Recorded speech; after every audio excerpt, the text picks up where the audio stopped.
It is better to be feared than loved, if you cannot be both.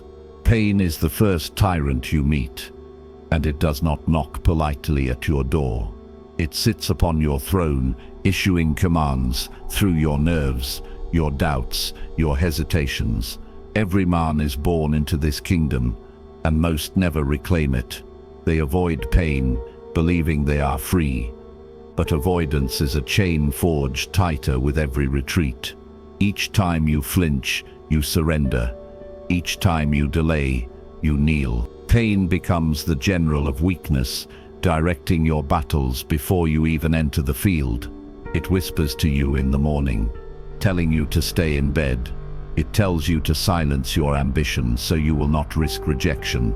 It guides you to procrastinate until opportunities rot away. Pain does not need to strike hard.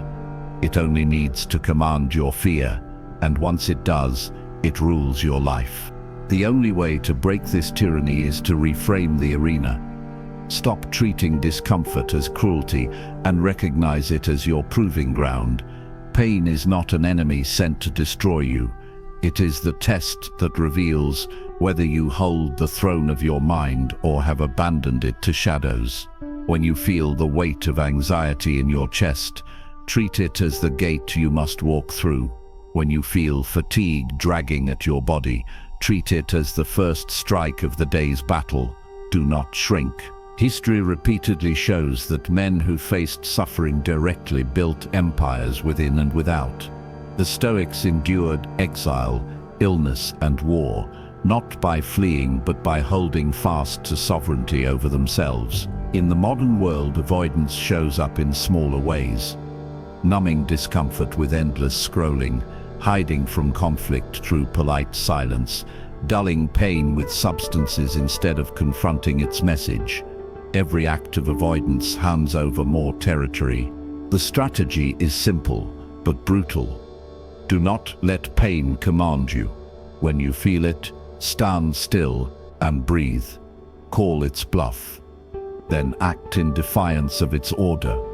Rise when it tells you to stay down. Speak when it tells you to remain quiet. Work when it orders rest. This is not denial, it is mastery.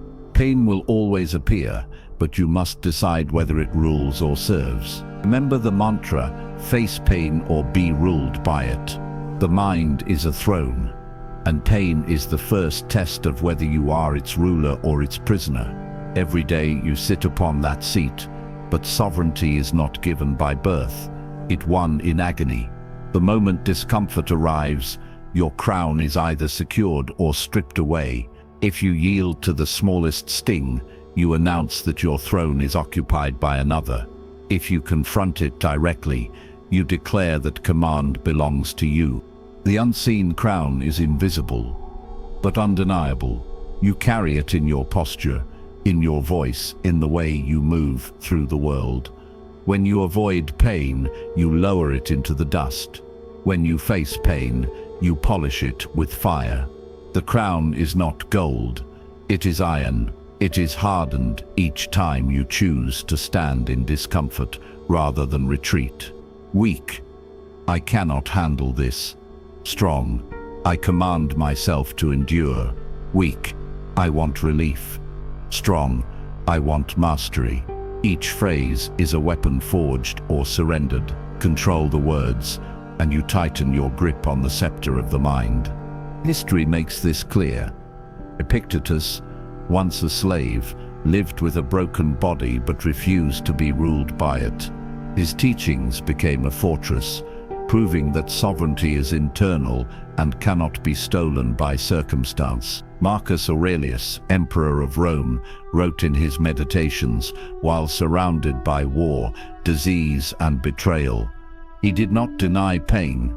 He bent it into philosophy and used it as armor to hold his throne. They were kings of pain because they faced it rather than begged for escape. Their authority was not comfort, but endurance. The prison of comfort is the danger of our age. Men no longer fear the sword. They fear inconvenience. Sedation is offered everywhere. Screens, substances, endless distractions designed to smother the first flicker of discomfort. You must see it clearly. A soft pillow can become a chain heavier than iron. When you numb pain instead of facing it, you trade sovereignty for sedation. It feels like relief, but it is surrender. Comfort makes the throne appear safe, while silently removing the crown from your head. The strategy is harsh but simple. Face discomfort as a right of command. When the mind screams to retreat, step forward. When pain demands submission, respond with action. Refuse sedation. Refuse to lower your crown. Your throne is not protected by comfort. It is protected by confrontation. Rule yourself, or pain will rule you. Endure pain, and you keep the throne. Morning is the battlefield where pain makes its first strike. The moment you open your eyes, you feel the enemy's presence. Fatigue whispers to stay down. Dread drags at your chest. Inertia holds you like chains. This is not laziness. It is pain in disguise, sending its scouts ahead of the day's war. If you submit here, you start the day already defeated. The throne of your mind is weakened before you have even risen. Hesitation at waking is the enemy's opening move. The alarm sounds, and pain offers its first bargain. Remain in comfort, and you will be safe. That promise is a lie. Weak, I deserve more rest. Strong, I seize the day before it seizes me. Weak, 5 more minutes. Strong, 1 decisive movement now. This exchange defines the battle. Do not negotiate. Stand up immediately, and you win the first duel. The crown of your mind shines brighter each time you reject the bribe of hesitation. Discipline is your armor. Small acts at dawn forge resistance that shields you the rest of the day. Rising when it hurts to rise is a drill in sovereignty. Making your bed with precision, training your body in discomfort, even enduring cold water, these are not minor chores. They are rehearsals of power. They teach the mind to obey command rather than pain. Every disciplined act is like fastening another plate of iron to your chest. By the time you face the greater battles of work, conflict, and responsibility, you are already armored. History proves this principle. Napoleon rose before his men and often worked by candlelight long before dawn. Frederick the Great was known for his relentless routine, always appearing before his soldiers as if fatigue could not touch him. Such leaders understood that mastery of others begins with mastery of the morning. They marched before their armies because the first conquest was always of themselves. Your modern world offers easier escapes. Snooze buttons, endless scrolling, and indulgent comforts give you reasons to delay. But delay is defeat. To hesitate is to allow pain to command you before the day even begins. To rise without negotiation is to strike first. To declare that the battlefield belongs to you. Do not underestimate these early moments. Pain does not need to cripple you. It only needs to stall you. Once you are stalled, the momentum of the day tilts away from sovereignty. Reclaim it. Rise when it hurts. Act when you would rather wait. Discipline at dawn is not about tasks, it is about rule. Conquer the morning, and the day bows to you. Pain is not always conquered by movement. Sometimes the most powerful strike is delivered by stillness. The man who can sit with discomfort without retreat is the man who turns pain into a weapon. Stillness does not mean weakness. It is the hunter waiting in silence, the general who watches the battlefield without rushing into chaos. In that stillness, pain is absorbed, studied, and transformed into clarity. The samurai understood this truth. Before battle, they practiced mokuso, a discipline of silent sitting. Their bodies may have ached, their minds restless, but they endured without flinching. That endurance was not wasted. It became training for the chaos of combat. When arrows flew and swords clashed, their minds had already rehearsed stillness. Pain had been faced and contained long before the enemy arrived. This was not a ritual for peace, it was rehearsal for war. You must adopt the same strategy. Sit with your own discomfort, let your thoughts rage, let your body demand escape, but remain unmoved. Each second you hold your ground, you sharpen the blade of your will. Modern neuroscience supports this ancient discipline. Studies on mindfulness reveal that the brain rewires itself when exposed to deliberate awareness of pain. Instead of amplifying suffering, the mind begins to regulate it. The circuits of fear weaken, while the circuits of control strengthen. Think of stillness as the patience of a predator. The lion does not chase every movement in the grass. It waits. It endures hunger. It absorbs the tension of stillness until the moment is right. Then, with precision, it strikes. You must mirror this posture. When pain arises, do not panic, do not flee. Wait. Endure. Let pain sharpen your focus rather than scatter it. Weak. I cannot bear this. Strong. I will sit and let this pass through me. Weak. I must escape now. Strong, I endure and strike when I choose. The framing changes everything. In daily life, this skill is practical. You will face arguments, deadlines, and uncertainty. Others may lash out in frustration, unable to hold their own pain. In those moments, stillness gives you command. Imagine someone raising their voice at you. Instead of matching their chaos, you hold your ground, speak calmly, and make your point with precision. The storm burns out, and you remain the one in control. That is weaponized stillness. Do not confuse endurance with passivity. Stillness is not surrender. It is preparation. It is control. It is the ability to hold the throne of your mind when pain attempts to unseat you. Practice it daily. Sit in silence. Feel the discomfort. Refuse escape. Let pain become your teacher. Hold still, and pain sharpens into power. The path through pain is not found in dulling it. It is found in cutting away the sources of it with ruthless precision. Just as a general burns bridges to prevent retreat, you must sever the ties that keep you bound to suffering. This is not cruelty. It is clear. A soldier who hesitates to cut infected flesh risks losing his entire body. A ruler who clings to weakness risks losing his throne. Pain demands that you act as both surgeon and commander, swift, exact, and unapologetic. History shows that survival often belonged to those willing to eliminate what no longer served them. Armies have destroyed their own supplies to prevent capture. Commanders have abandoned territories that could not be held, and kings have removed advisors who undermined their power. These were not acts of indulgence, but necessity. The same principle applies to you. Much of your pain is not an unstoppable force of fate, but the consequence of clinging. You hold on to people who drain you, habits that weaken you, or illusions that cloud your vision. The longer you hesitate, the deeper the poison spreads. You must learn the amputation of weakness. That means identifying the parts of your life that are already dead and cutting them away without pity. Weak, I should hold on and hope it changes. Strong, I must let go and reclaim my strength. Weak, I fear being alone if I cut ties. Strong, I fear staying chained to what corrodes me. The framing is everything.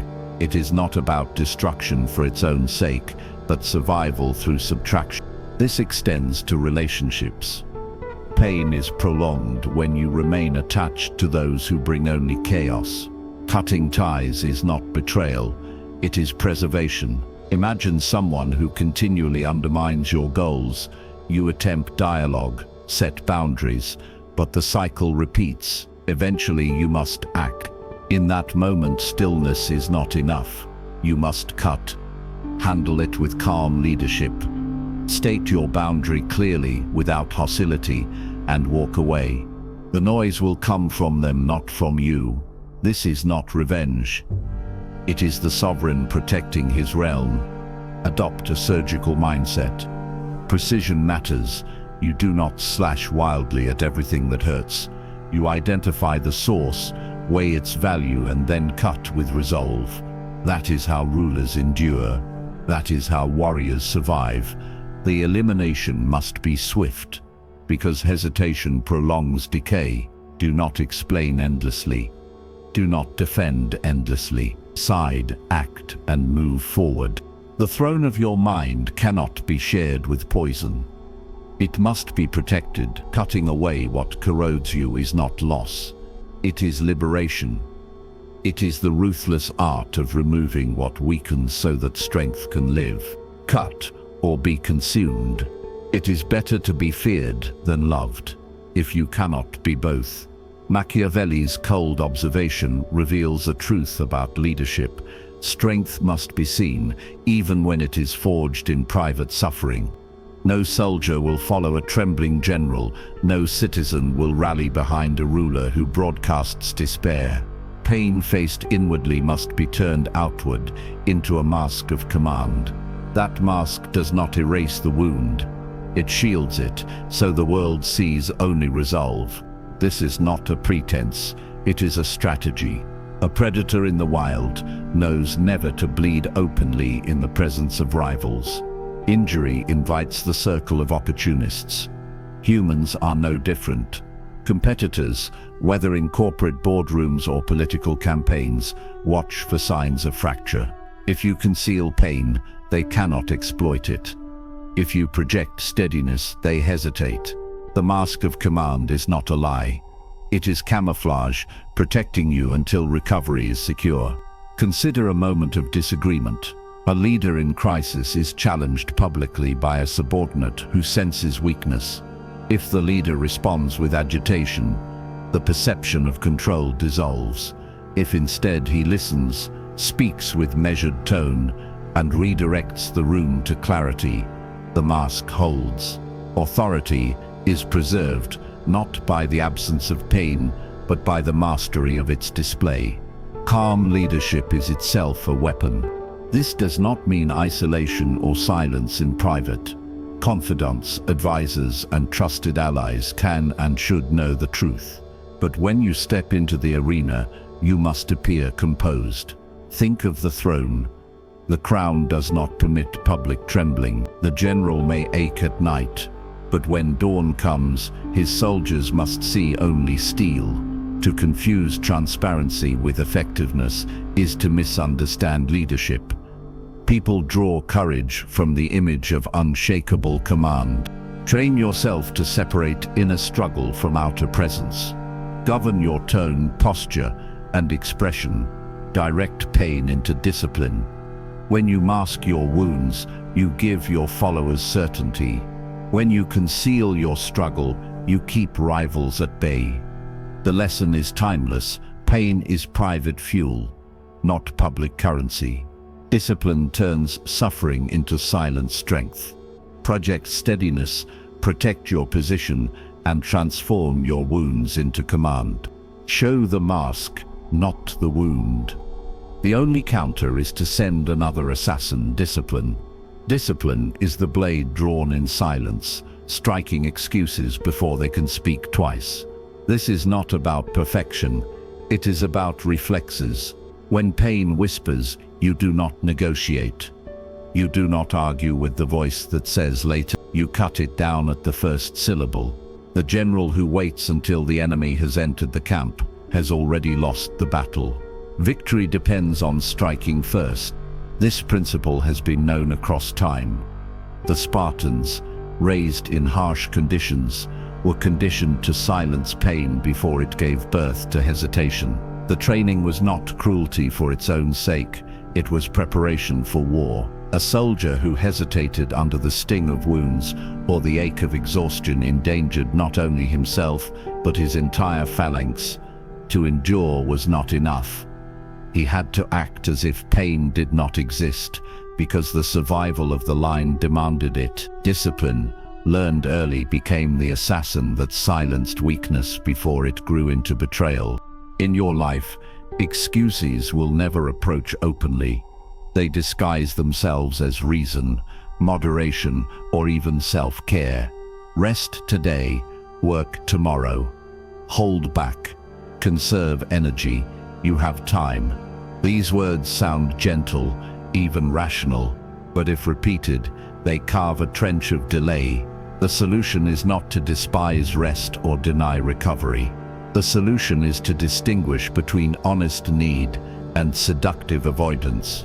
Weak, I am tired, so I quit. Strong, I am tired, so I move with discipline until the mission is complete. Weak, I will start later. Strong, I begin now because later is a lie. Discipline means killing the excuse before it matures. Do not let it explain itself. The instant the thought arises, postpone, avoid, retreat. Strike it down. Replace it with a command, short and final. Stand. Begin. Continue.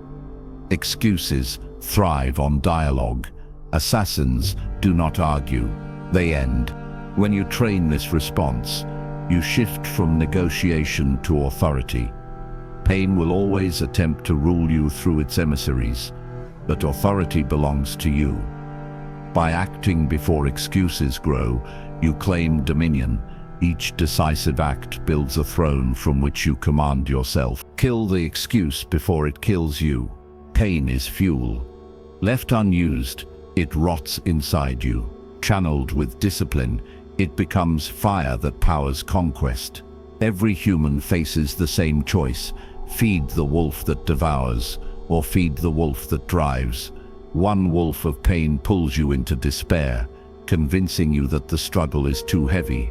The other wolf sharpens your hunger, reminding you that every hardship is energy waiting to be consumed. Which wolf grows stronger depends only on which one you feed. Modern champions understand this truth in the most literal sense. In athletics, pain is not a signal to quit, but a message of growth. Muscles tear slightly under pressure, and when repaired, they return stronger. Endurance builds only when lungs burn and legs ache. Competitors who rise to the top know how to reinterpret pain as evidence of progress. Weak, this hurts, so I should stop. Strong, this hurts, so I am becoming more. Weak, I suffer, therefore I am failing. Strong, I suffer, therefore I am building capacity. The shift is not denial of pain, it is mastery over its meaning. Pain is never neutral.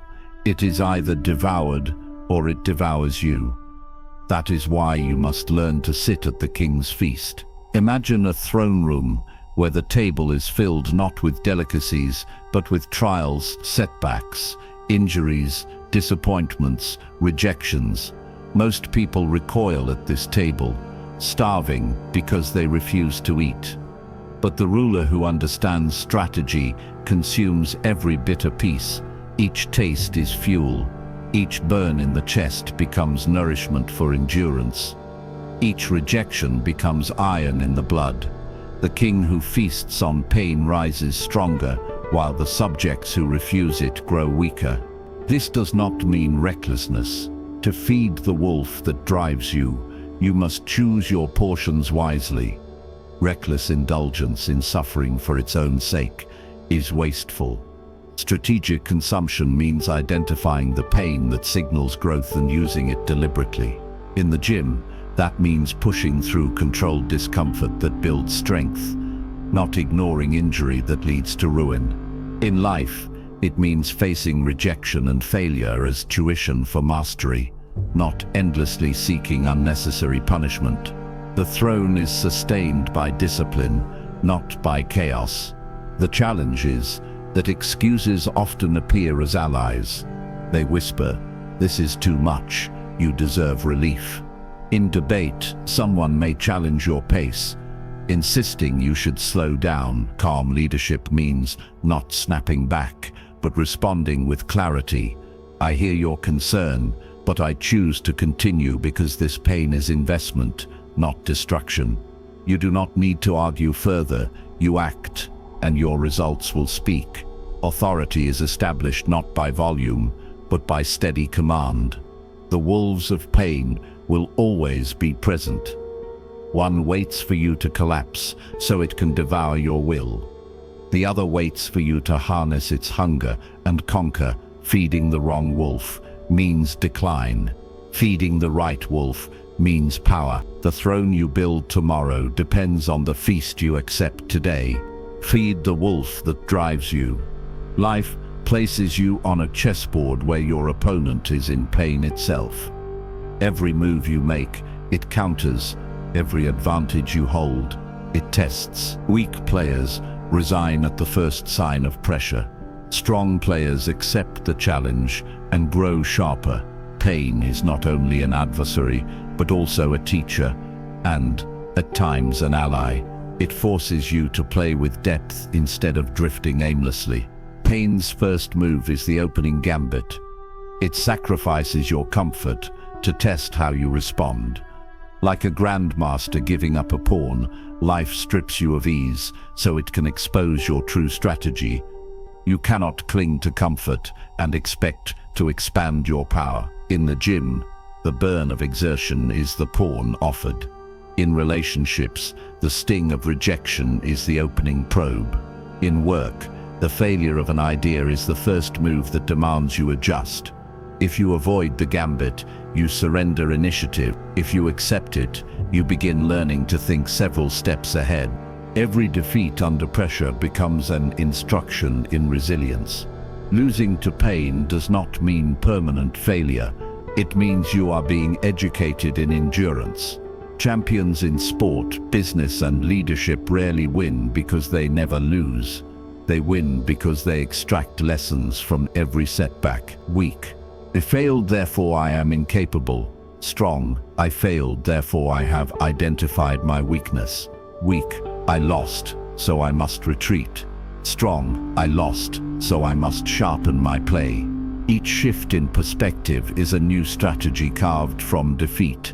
The chessboard punishes denial but rewards analysis. Avoidance of pain leads inevitably to checkmate. Trying to evade every hard move leaves your position cramped and fragile. You delay confrontation, hoping it will disappear, but the board only closes in. Stagnation, regret, and mediocrity are the final outcome of this avoidance. You cannot run from the queen forever. Eventually, her reach covers the board. The only way to survive is to face her directly, with courage and calculation. Confront discomfort now, or be cornered later with no escape. When others challenge your approach, you must respond with calm leadership. Suppose someone insists that your strategy is reckless, that enduring pain will only damage you. You do not dismiss them with anger, nor bend to their caution without thought. Instead, you state firmly, I respect your concern, but I know which discomfort signals growth and which signals destruction. I choose to engage with pain strategically, not recklessly. Authority in this moment comes from clarity, not aggression. The chessboard of life never stops. Each day, pain makes another move. You cannot control its presence, but you can control your response. See every sacrifice of comfort as the opening gambit. Treat every defeat as education. Refuse to let avoidance box you into mediocrity. The player who learns to play alongside pain, not against it, ascends beyond those who flee. Play with pain or be played by it. The strongest weapon you can wield is not steel in your hand, but iron in your will. That weapon is forged only through ritual, through deliberate contact with pain. To face discomfort once is courage. To face it daily is sovereignty. Every morning, every repetition, every chosen hardship is a crucifixion of the weak self, a slow execution of the part of you that seeks softness and surrender. Throughout history, the ancients understood this principle.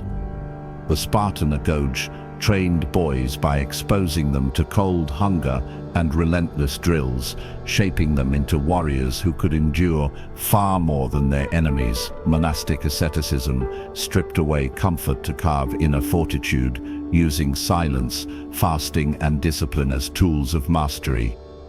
These were not accidents of culture, but deliberate rituals designed to test the human spirit. They proved that pain, engaged with intention, can be the foundation of power. In the modern world, the battlefield is different, but the principle remains: cold showers, fasting, disciplined training, and strict routines are not punishments but chosen discomforts. They are daily reminders that you command yourself. When you step willingly into what others avoid, you reclaim sovereignty from a culture obsessed with ease. The water is freezing, but you enter. Hunger gnaws, but you remain calm. Fatigue calls, but you persist. Each act signals that your will sits on the throne, not your impulses. This ritual becomes a forge. Pain is the blacksmith's hammer, and every strike lands on your character. The hammer does not ask for permission. It tests your resilience, your patience, and your resolve. With each blow, weakness is burned away and strength is hardened. Discipline in discomfort turns hesitation into clarity, fear into calm, and softness into steel. You cannot shortcut this process. You cannot delegate it. You must enter the forge yourself and let the fire mold you. When someone dismisses these rituals as unnecessary, you do not argue with emotion. You respond with clarity. I do not practice discomfort because life is lacking in challenges. I practice it because life already contains challenges I cannot predict. By facing chosen pain now, I sharpen the weapon I will need later. Authority in this moment is not about convincing them, but about standing firmly in your path. Calm conviction speaks louder than debate. Weak: I will train only when it feels good. Strong: I will train especially when it feels hard. Weak: I will wait for discipline to arrive. Strong: I will manufacture discipline through ritual. Weak: I will avoid the hammer. Strong: I will step into the forge. These swaps are not slogans, but commands. They are the language of sovereignty over the self. The iron will is not a gift. It is a construction project, built brick by brick, day by day. Ritual is the blueprint, pain is the tool, and repetition is the architect. Every strike of discomfort builds another layer of armor. You do not wait for ease to crumble you. You prepare through hardship to stand unshaken when the storm comes. Endure today, reign tomorrow. The man who no longer fears pain is the man who cannot be broken. This is the highest throne, not wealth, not applause, not even influence over others, but sovereignty over your own nerves and wounds. When you strip fear from pain, you become untouchable. Enemies may strike, life may test, but none of it dictates your actions. You move like a sovereign on the board, advancing with calm authority while others tremble at the thought of sacrifice. The predator that fears wounds hesitates before the kill. The predator that accepts wounds as the price of dominance hunts without hesitation. A lion scarred by battle but unafraid of more cuts owns the savannah, while timid beasts circle the edges of survival. You must embody this same principle. If you fear discomfort, you will shrink from decisive moves. If you accept it as the cost of action, you become unstoppable. Weak: I hope it will not hurt. Strong: I accept it may hurt, and I move forward anyway. In the modern world, most men are not tested by steel or battlefield, but by rejection, financial strain, and emotional pressure. Here too, untouchability reigns. A colleague lashes out with hostility. Instead of reacting, you absorb the strike and respond with clarity. A relationship tests your patience. Instead of collapsing into neediness, you remain steady, grounded in self-respect. Fragility is common, And in a culture of fragility, resilience becomes natural dominance. You do not need to raise your voice to command the room. Your calm under pressure reveals a strength others cannot match. When someone challenges the value of facing pain, you do not rush to convince. You state calmly, comfort has never built empires, and fragility has never ruled thrones.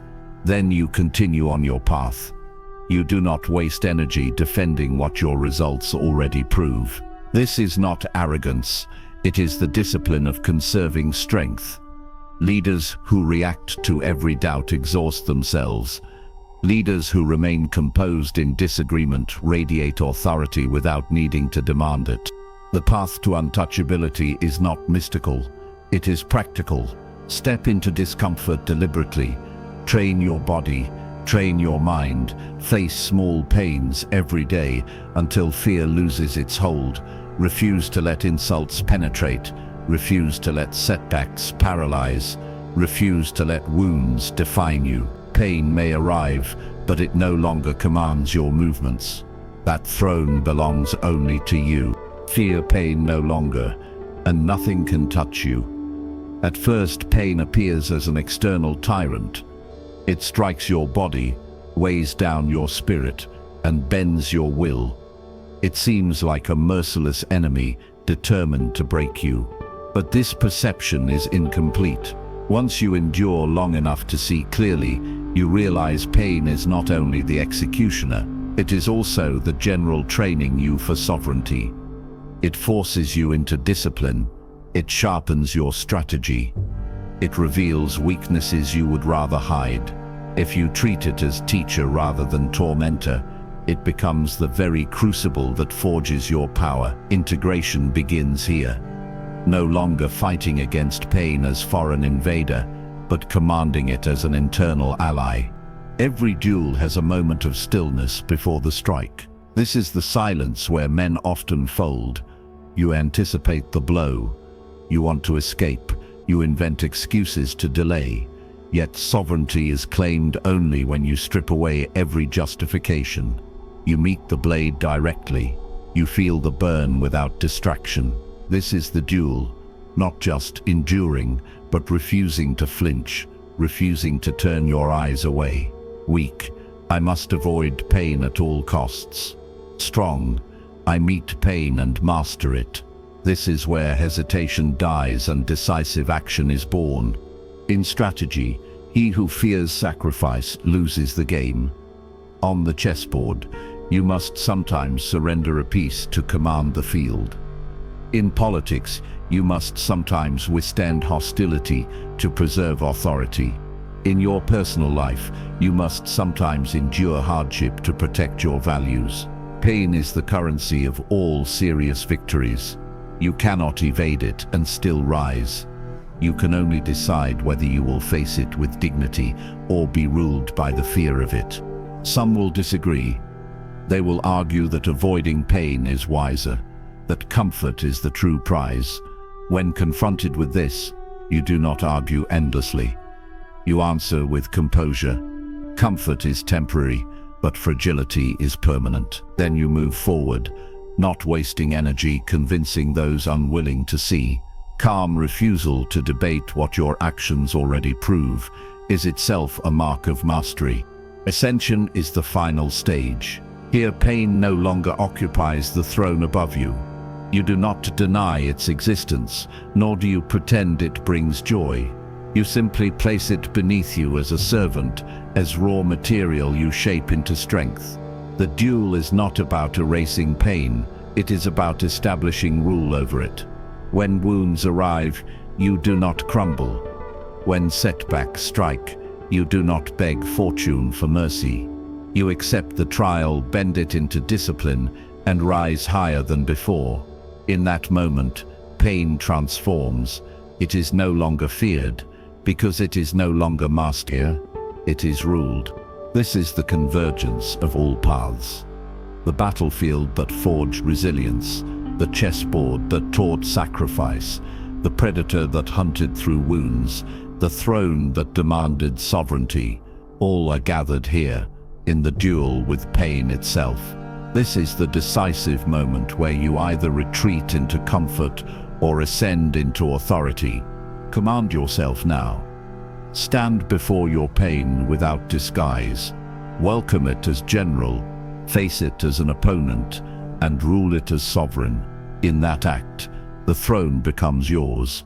Rule pain and you rule yourself. Your oath begins with immediacy.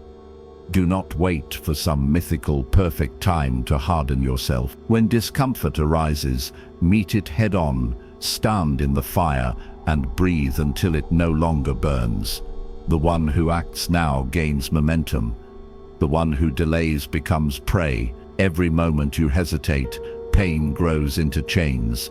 Every moment you confront, pain bends into a weapon. This is not a theory. You already know the cost of running. The delay, the procrastination, the avoidance, the soft lies you tell yourself to escape difficulty. Each one is a brick in a prison of your own making. Avoidance builds a cage faster than steel. You wake up one day trapped, not because life chained you, but because you refused to walk through pain when the door was open.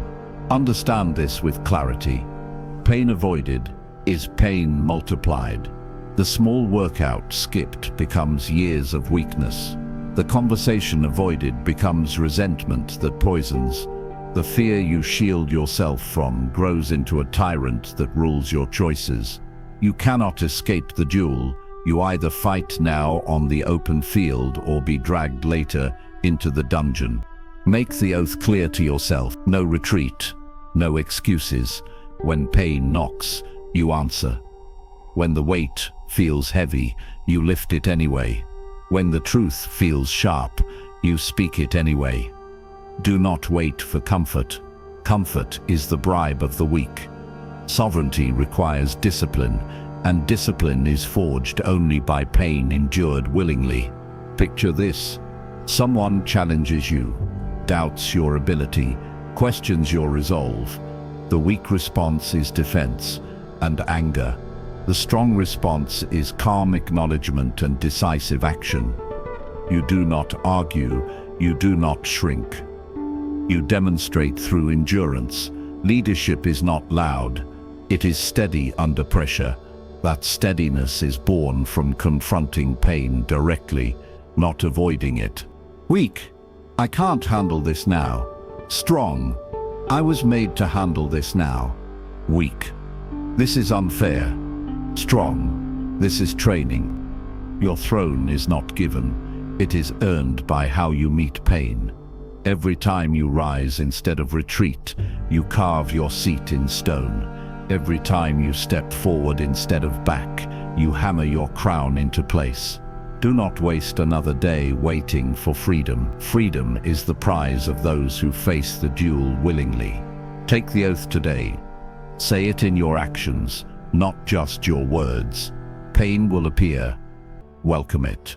Use it as the general that sharpens you, not the tyrant that enslaves you. Because in the end, the line is simple and final.